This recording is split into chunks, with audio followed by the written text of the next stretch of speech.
विभागों का बंटवारा भी हो गया, लेकिन विपक्ष नए मंत्रिमंडल में मिथिलांचल के प्रतिनिधित्व पर सवाल उठा रहा है।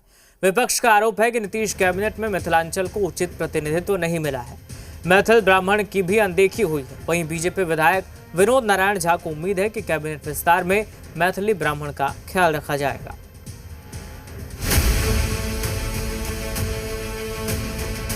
नीतीश सरकार की नई टीम ने कामकाज संभाल लिया है। सभी विभाग के मंत्री फुल एक्शन में हैं, लेकिन विपक्ष को लगता है कि इस बार के कैबिनेट में मिथिलांचल की अनदेखी हुई है। एनडीए की प्रचंड जीत में मिथिलांचल के इलाके का बड़ा योगदान है। ऐसे में विपक्ष सवाल कर रहा है कि कैबिनेट में मिथिलांचल को उचित प्रतिनिधित्व क्यों नहीं? कैबिनेट में मैथिल ब्राह्मण की अनदेखी क्यों? दुखद परिस्थिति ये है कि मिथिलांचल एरिया में काफी वोट मिला है एनडीए को, खासकर बीजेपी कैंडिडेट्स को तो काफी वोट दिया लोगों ने, जेडीयू को भी दिया है। तो जब आप मंत्रिमंडल का गठन कर रहे हैं तो उम्मीद बनती है। दरअसल नीतीश कैबिनेट में जातीय समीकरण का भी पूरा ख्याल रखा गया है। नीतीश कैबिनेट में सभी जातियों का प्रतिनिधित्व है। नई कैबिनेट में राजपूत से 4 और भूमिहार जाति से 2 मंत्री, ब्राह्मण, कायस्थ और ईबीसी से 1-1 मंत्री, कुशवाहा, कुर्मी, वैश्य, यादव और मल्लाह जाति से 2 मंत्री बनाए गए हैं। कैबिनेट में 5 दलितों को भी जगह दी गई है। हालांकि नीतीश कैबिनेट में इस बार मिथिलांचल का प्रभाव घटा है, जबकि मुंगेर प्रमंडल का प्रभाव बेहद बढ़ा है। मुंगेर से 5 मंत्री बनाए गए हैं, जबकि मिथिलांचल से महज 2 मंत्री हैं।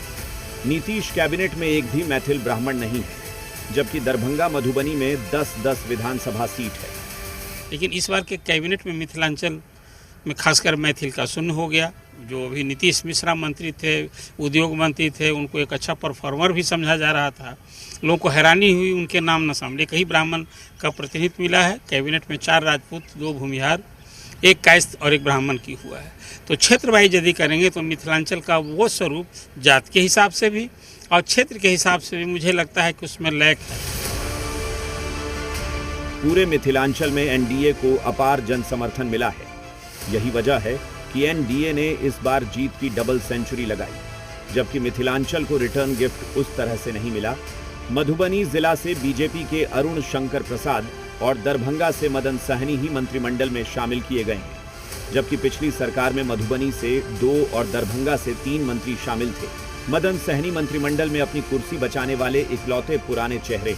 वहीं बीजेपी के बेनीपट्टी से विधायक विनोद नारायण झा को उम्मीद है कि कैबिनेट विस्तार में मैथिल ब्राह्मण के प्रतिनिधित्व का ख्याल रखा जाएगा।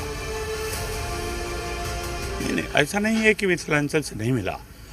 मैथिल ब्राह्मण नहीं होना इतना ही मिथिलांचल नहीं है। अरुण शंकर प्रसाद शुद्ध मिथिला के हैं और लोग भी वहाँ से हुए हैं। और लेकिन यदि आपका मकसद वो वाला है, मैथिल ब्राह्मण वाला है, तो आने वाले दिनों में उसको बहुत मौके हैं। कभी एनडीए में 2 एमपी नहीं मिलता था। इस बार गोपाल जी ठाकुर भी हैं और देवेश चंद्र ठाकुर भी इसी एनडीए ने दिया है। नीतीश कैबिनेट में अभी 9 और मंत्रियों की गुंजाइश है। ऐसे में मिथिलांचल या मैथिली ब्राह्मण की अनदेखी वाला एंगल फिलहाल वाजिब नहीं लगता। मिथिलांचल को भी कैबिनेट विस्तार का इंतजार है। विपक्ष निशाना साधते हुए घोर उपेक्षा का आरोप लगा रही है। वहीं दूसरी ओर सत्ताधारी दल के उस इलाके से आने वाले लोग आगे जब विस्तार होगा फिर उसमें उचित जगह मिल पाएगा, इस उम्मीद के सहारे इस बात का जो विपक्ष आरोप लगा रहे हैं उसका जवाब दे रही है।